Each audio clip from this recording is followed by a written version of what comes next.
Olá, sou Elcio Kromer, leiloeiro público oficial aqui do estado do Paraná. Estarei falando hoje com vocês sobre arrematação. Vejam, quem pode participar de leilões públicos?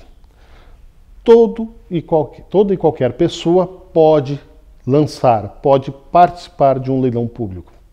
Ah, mas como é que eu faço para participar de um leilão público? Verifique sempre os sites dos leiloeiros e acompanhe os editais em jornais e anúncios de leilão.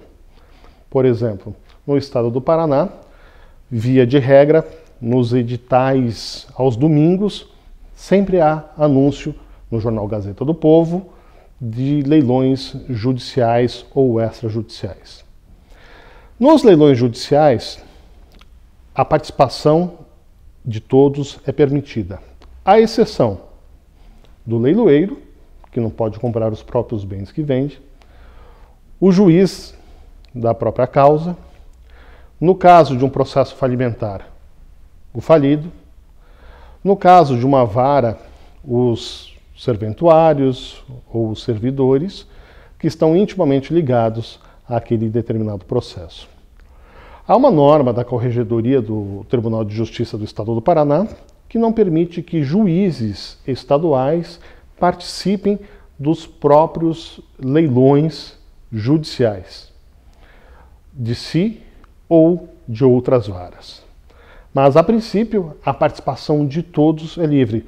E até porque um dos princípios dos leilões é a livre concorrência. Ou seja, todos podem, então, participar. E como é que você participa de um leilão?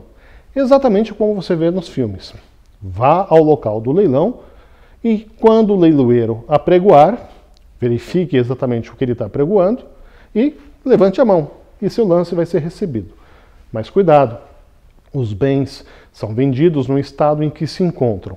Ou seja, não cabe Código de Defesa do Consumidor. Até por quê? Porque quando você faz um lance, você está superando um lance de uma outra pessoa. Esta outra pessoa, então, que tinha intenção, tinha uma propensão a fazer determinada compra, ficou inibida por um lance superior. Então não seria correto, né, permitir que aquela pessoa que fez um lance superior, em detrimento de outras que não tinham a mesma disponibilidade ou intenção financeira de acompanhar aquele lance que foi considerado como vitorioso, o arrematante, possa então aquele arrematante simplesmente desistir. Ah, eu nunca posso desistir em leilão? Veja, os lances em leilões são irretratáveis. Uma vez dado o lance, não se tem como retroagir, como voltar atrás. Então, quando o leiloeiro bate o martelo, considere então aquele como vendido. Ah, e se eu participo e não pago? Você está sujeito às leis, né? Existe crime e está sujeito a sanções cíveis. Então, toda vez que for participar de um leilão, conheça muito bem as regras para evitar qualquer tipo de indisposição. E as regras do leilão estão exatamente no edital de leilão. Procure verificar o edital do leilão. No edital do leilão, por exemplo, no caso de um bem imóvel, vai trazer ali a indicação fiscal, vai trazer ali a localização do bem, o registro de imóvel.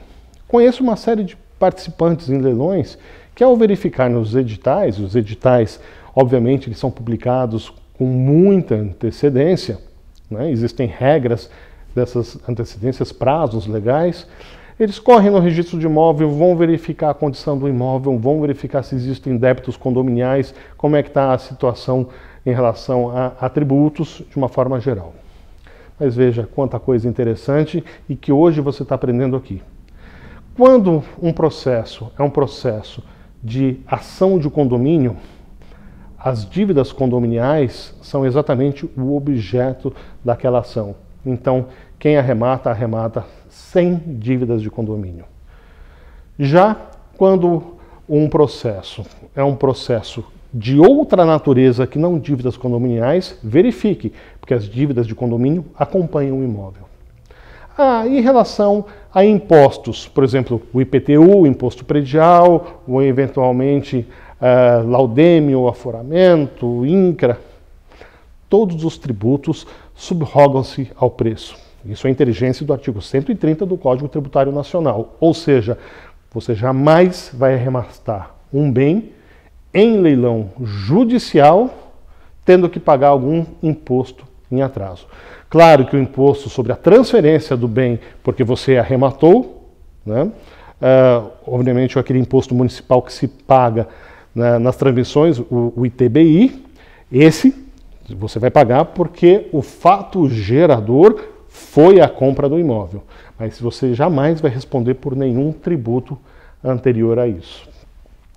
Enfim, além de verificar as condições de edital, verifique também as características daquilo que você está comprando, que depois você não vai poder reclamar. Muitas vezes os imóveis são vendidos ad corpus, ou seja, com suas medidas conforme a matrícula.